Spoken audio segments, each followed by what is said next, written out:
go up and meet Jesus in the sky, because that's where the sun is. So now you understand why they're trying to save your soul, which they say is your salvation. Yeah, the sal of the sun, the soul. Thus, they want you to repent. Thus, you must redeem yourself through redemption. So, little white rabbit, you see the problem is that you have your face shoved into what you're trying to grasp and understand. You need to take some steps back so that you can examine and overview and grasp the entire painting. You see, because the story that has been painted is all about the cycles of the seasons. So you see, you are just not able to grasp and relate to what I'm saying. And that's exactly why you don't realize, and therefore you are not able to retain and receive the wisdom. Now use your memory and remember that the stars, the sun, and the moon are for seasons, and for cycles, and for signs, and for the times. So the dualistic deity of the Bible has the god, like I said earlier, that is the ram god, the Ayil, which of course is why God's son is also related to the lamb, or the ram, and that's exactly why the very word ram has the Ra in it. I've explained before, the Ayil is, the pillars, the red pillars of the blood red, which is why the color red has Re in it. Just like the color of the biblical red heifer. And of course that's why they want you to drink the red bull of El, or the bull's blood, Red Bull. And here we have something else. Not just a symbol, but a sound. A sign indicating the sun. In Coptic, Re, but also known as the god Ra, which gives us Ra-ma-sis, Ramesses, an ancient Egyptian and not a Greek pharaonic name. Surely this is guesswork, not science. The ancient hieroglyphs are silent. There was another cartouche at Abyssinian.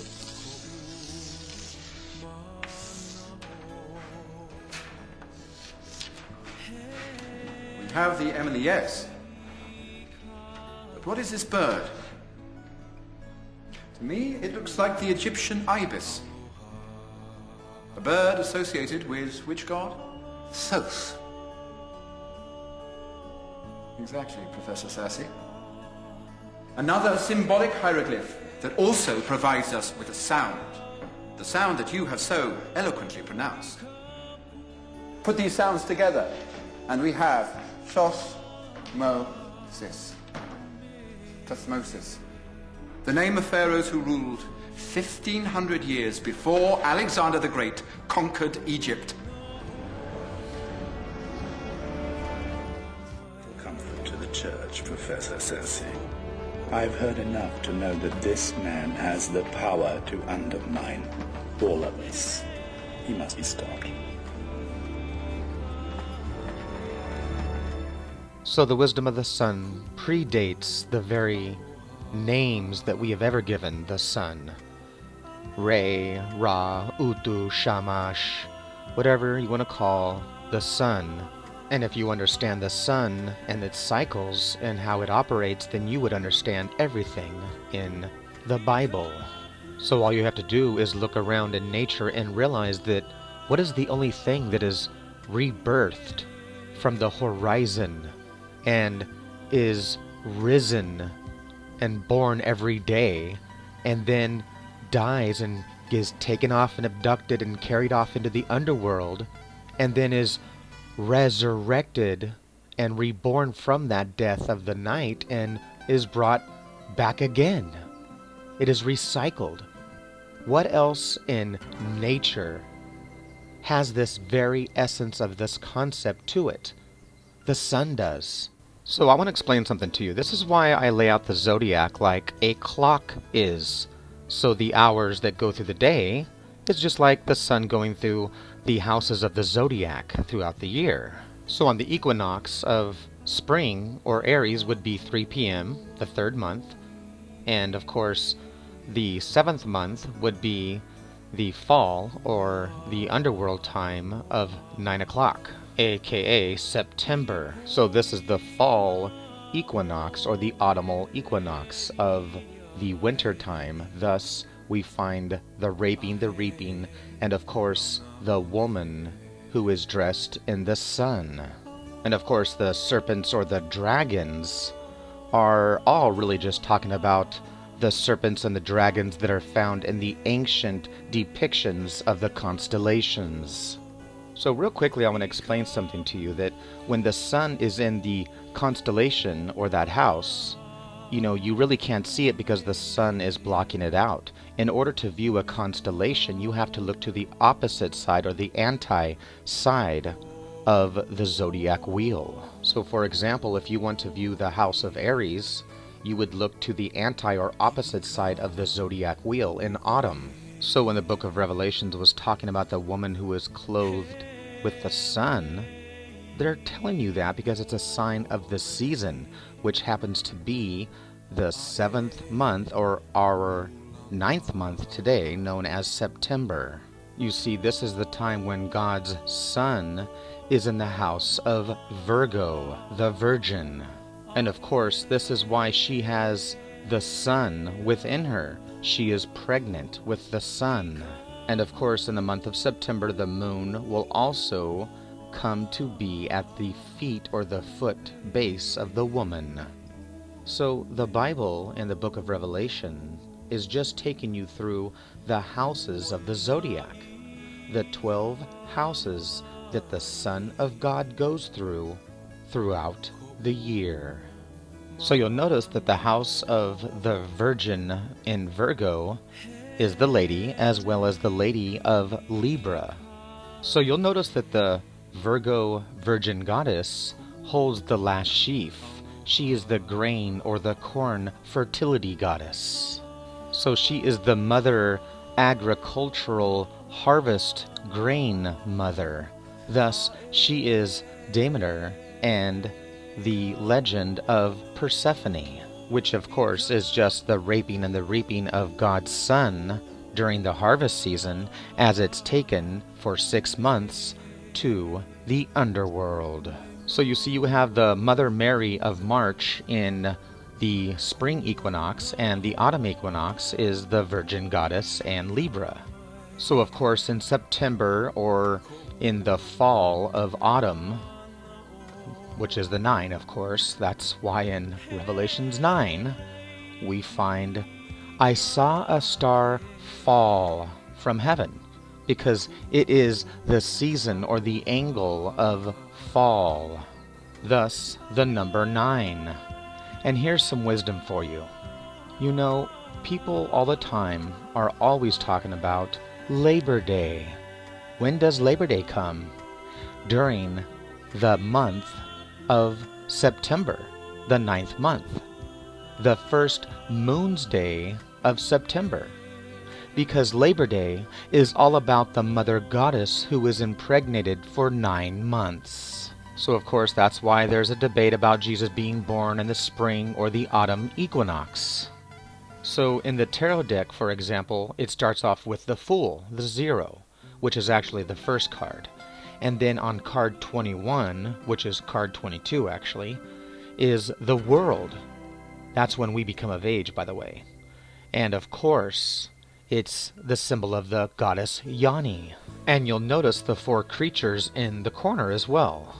Of course, these are the 4 animals that we find in the Bible of the angel, which is actually the Shedu. It is the Lamassu, the cherubim. It is the Shenu, or the cycle seasons of the animals that go through the houses of the zodiac, which is exactly why these 4 attributes are the 4 characteristics that are found in the 4 animals that form the cross on the zodiac. So I have explained that The Sunday is the 7th day of the week, and of course, the 7 itself is over, 700 times mentioned in the Bible, and of course, the book of Revelations, and on, because the number 7 is the sacred number 7 of the 7 heavenly Elohim, or the 7 wandering stars, which of course is the 7 candlesticks, the 7 flames, which of course is the 7 planets or the 7 wandering stars on the menorah.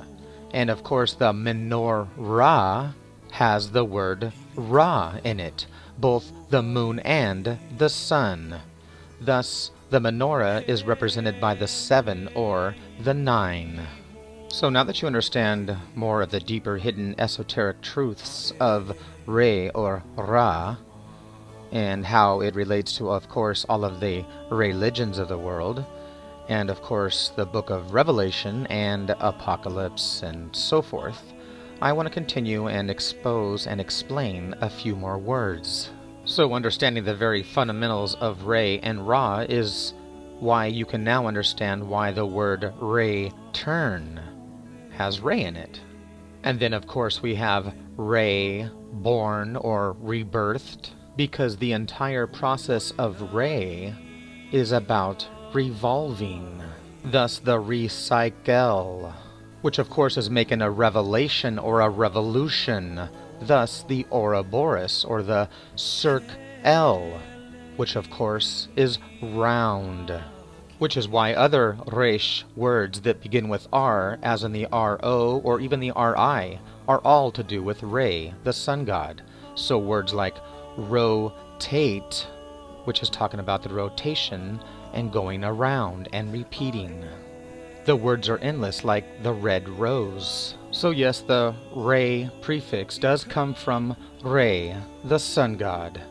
Thus, you can try to make or remake whatever story you want, but the truth is the truth. And of course, what is the word for truth in Hebrew? It is the AMT, Amat, which is Ma'at, the goddess of truth and justice. So you see, the truth is, Mr. Little White Rabbit, the white rabbit is the symbol of reproduction, because they reproduce. So of course that's why the rabbit is a symbol of Easter or springtime, because of their fertility, which is exactly why Playboy has the bunny, because those are the little F bunnies. And of course that's why we have the fertility of Ra in rabbit. And by the way, that's why a rabbit is known as a coney. The coney is the cunny, which is the cunt. It has to do with the woman vagina. And that's exactly why the rabbit all has to do with going down the sacred hole. Thus, the veiling and unveiling of the opening, the revealing, and of course, the opening and closing of Pandora's box. Thus, we have the whore who gives the birth to the hours of the Horus. And of course, this is where we get our word horizon, for Horus has risen above. And of course, the opposer of Horus was Set, which is exactly why we have sunset. From the ancient hieroglyphics in Egypt, we know much about the solar messiah. For instance, Horus, being the sun or the light, had an enemy known as Set, and Set was the personification of the darkness or night. And, metaphorically speaking, every morning Horus would win the battle against Set, while in the evening Set would conquer Horus and send him into the underworld. So this is an age-old battle of light versus darkness.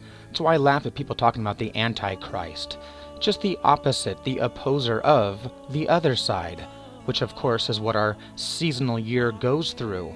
Winter and summer, and of course day and night. So these ancient stories of hell have been around for thousands of years before the Bible ever stole and plagiarized these ancient mythological stories. So stop the fantasy and face the truth. The story of Satan taken over or the devil taken over is just talking about the time of darkness or winter time, when nature takes over during the death of the winter or the night.